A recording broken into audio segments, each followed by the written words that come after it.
Videos देखने के लिए सब्सक्राइब करें जनसत्ता.com, बेल आइकन दबाकर पाएं लेटेस्ट नोटिफिकेशंस।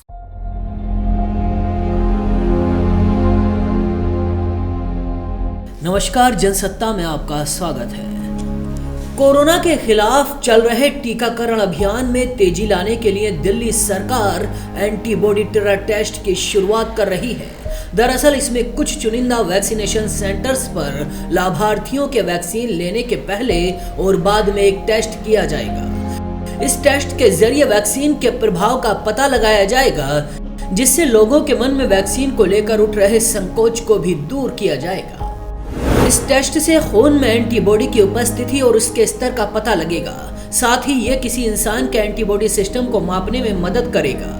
हालांकि इस टेस्ट को आम लोगों के लिए अनिवार्य नहीं किया गया है। इस टीके की शुरुआत दिल्ली के 3 हॉस्पिटल्स में की गई है। Delhi state cancer institute, Rajiv Gandhi super speciality hospital और चाचा नेहरू बाल चिकित्सालय में वैक्सीनेशन सेंटर्स पर शुरुआत हुई है। देश भर में कोरोना वैक्सीनेशन का अभियान जारी है। वैक्सीनेशन अभियान के दौरान पहले स्वास्थ्य कर्मियों और फ्रंट लाइन वॉरियर्स को वैक्सीन की खुराक दी जा रही है।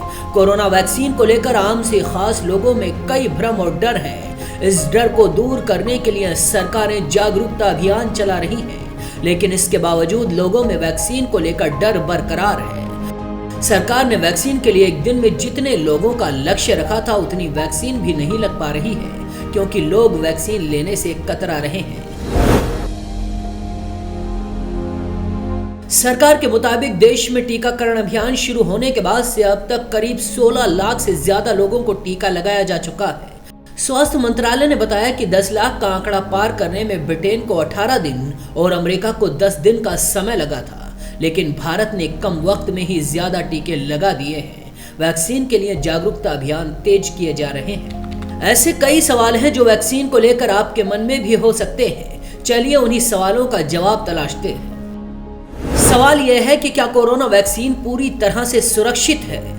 तो इसका जवाब यह है, एक्सपर्ट कहते हैं बिल्कुल हाँ, कोरोना वैक्सीन लोगों के लिए पूरी तरह से सुरक्षित है। इसकी सुरक्षा और प्रभावकारिता के आधार पर ही राष्ट्रीय नियामक से मंजूरी मिलने के बाद देश में टीकाकरण शुरू हुआ है। दूसरा सवाल यह है, कोरोना वैक्सीन के साइड इफेक्ट क्या है और ये कितने गंभीर हैं? कोरोना वैक्सीन के साइड इफेक्ट हल्का बुखार और दर्द कोरोना वैक्सीन के आम साइड इफेक्ट में आता है, जो वैक्सीन लगने के बाद कुछ लोगों में दिखाई दे सकता है। हालांकि इससे घबराने की बिल्कुल भी जरूरत नहीं है। तीसरा सवाल है, वैक्सीन लगने के बाद आप कितने सुरक्षित हैं? एक्सपर्ट के अनुसार अगर आपको वैक्सीन की 2 डोज लग चुकी हैं तो कोरोना वायरस से संक्रमित होने का खतरा काफी कम हो जाएगा। अगर आप मास्क के इस्तेमाल के साथ सोशल डिस्टेंसिंग का पालन करते रहेंगे तो ये सुरक्षा की पूरी गारंटी देता है। ऐसी ही जानकारियों के लिए देखते रहिए जनसत्ता.com।